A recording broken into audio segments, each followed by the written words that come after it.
लाल किताब दिव्यधारा के कार्यक्रम में आप सबका स्वागत है। आज हम चर्चा करेंगे गुरु और राहु। जिस जातक की जन्म कुंडली में गुरु और राहु खाना नंबर 4 में होगा, यहाँ पर चंद्र का फल उत्तम हो जाएगा। किसी भी तरह का अब राहु यहाँ पर चंद्र के घर में, कहते कि पापी माता की गोद में बैठकर पाप नहीं करेंगे और गुरु उच्च का हो जाएगा। यहाँ पर चंद्र का फल भी नेक हो जाएगा। धन के लिए, पिता के लिए, माता के लिए, सबके लिए बहुत बढ़िया फलदायक हो जाएगा। ऐसा जातक,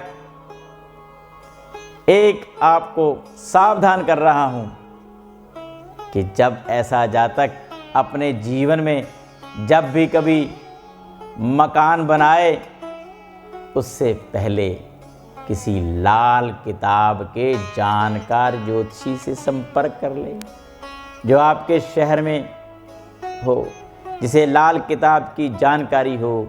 वो आपको मकान बनाने से पहले उपाय बताएगा, उसके उपायों से लाभ होगा।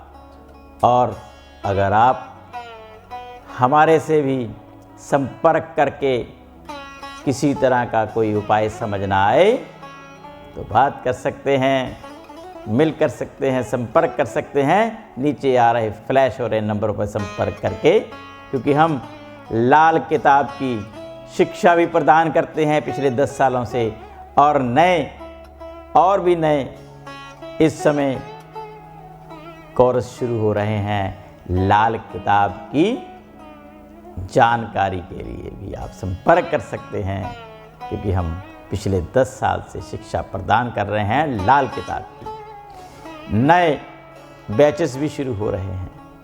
इसी तरह से खाना नंबर 5, जब गुरु और राहु होगा, 5वें भाव में गुरु और राहु कहा गया है। गुरु तो अपने घर का है। राहु यहाँ पर बैठकर औलाद के लिए मंदा होता है। ऐसे जातक को अपनी औलाद उसकी नेक फल दे और औलाद में किसी तरह की कोई मुसीबतें ना हो, तो ऐसा जातक अपने जीवन में जब भी किसी लाल किताब वाले से संपर्क करे तो वो आपको उपाय बताएगा। बृहस्पति और राहु में, चाहे अकेला राहु हो, चाहे बृहस्पति के साथ हो, चाहे गुरु राहु इकट्ठे बैठे हैं, चांदी का हाथी, ठोस निग्गर, जिसमें मिलावट ना हो, प्योर का अपने घर में रख ले। फिर औलाद की किसी भी तरह की जो मुसीबतें होंगी टलती चली जाएंगी। इस तरह से ये एक बहुत ही अचूक उपाय है, लेकिन हाथी प्योर चांदी का होना चाहिए।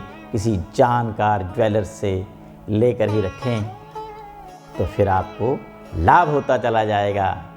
क्योंकि जब गुरु और राहु खाना नंबर 5वें भाव में होते हैं, पत्नी की सेहतमंदी होती है, औलाद की सेहतमंदी होती है, औलाद के पैदा होने में रुकावट होती है।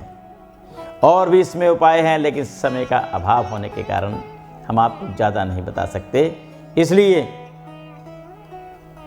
आप किसी लाल किताब के ज्योतिषी से अपने शहर में हो संपर्क कर सकते हैं। इसी तरह खाना नंबर 6 में जब गुरु और राहु होगा इकट्ठा, तो समझ लो कि यहाँ पर राहु उच्च का है और गुरु जो कि 6ठे भाव में खाना नंबर 6 में इतना बढ़िया नहीं होता।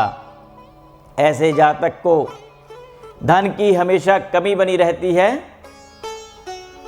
और लेकिन थाली भोजन की सज कर आती है। अपने माता पिता का कहना मानता रहे, माता पिता की सेवा करता रहे, तो फिर धन भी प्राप्त होगा, फिर लाभ भी होंगे। और अपना चरित्र अच्छा रखे तो फिर औलाद भी प्राप्त होगी। अगर चरित्र में कोई कमी रही या चरित्र बुरा रहा, तो फिर औलाद को भी तरसना पड़ेगा, धन को भी तरसना पड़ेगा। ऐसे जातक का फिर केतु और बुध सब मंदे होते चले जाएंगे, उसकी बहन और बेटियां भी दुख पाएंगी। इसलिए ऐसे जातक को चाहिए कि बृहस्पति की चीज़ें, गुरु की चीज़ें किसी धर्म स्थान में चढ़ाता रहे तो फिर उसको लाभ प्राप्त होते चले जाएंगे हर तरह से। फिर उसको दिन दुनी रात चौगनी तरक्की भी होती चली जाएगी। क्योंकि ऐसे जातक को जब धन की कमी हो और कारोबार में कमी हो तो एक सरल सा उपाय है, बड़ा ही निराला सा उपाय है, आपको हंसी भी आ सकती है कि ऐसा जातक थोड़ा सा दूध ले सुबह के समय और किसी कप में या कटोरी में डाल ले तो अपने दाहिने हाथ का अंगूठा लेकर उसमें डुबोकर डिप करके उसको चूसता रहे, 12 बार चूसता रहे। अंगूठा दूध से भीगा हुआ तो धन की कमी नहीं होगी, धन बढ़ता चला जाएगा। सरल सा, सिंपल सा, मुफ्त का उपाय है, ये करके तो देखो, बहुत से लोगों को लाभ हुआ है, आपको भी लाभ होगा। इसलिए समय का अभाव होने के कारण अपनी वाणी को विराम देता हूँ और कल सुबह इसी समय इसी चैनल पर दोबारा मुलाकात होगी। तब तक के लिए नमस्कार।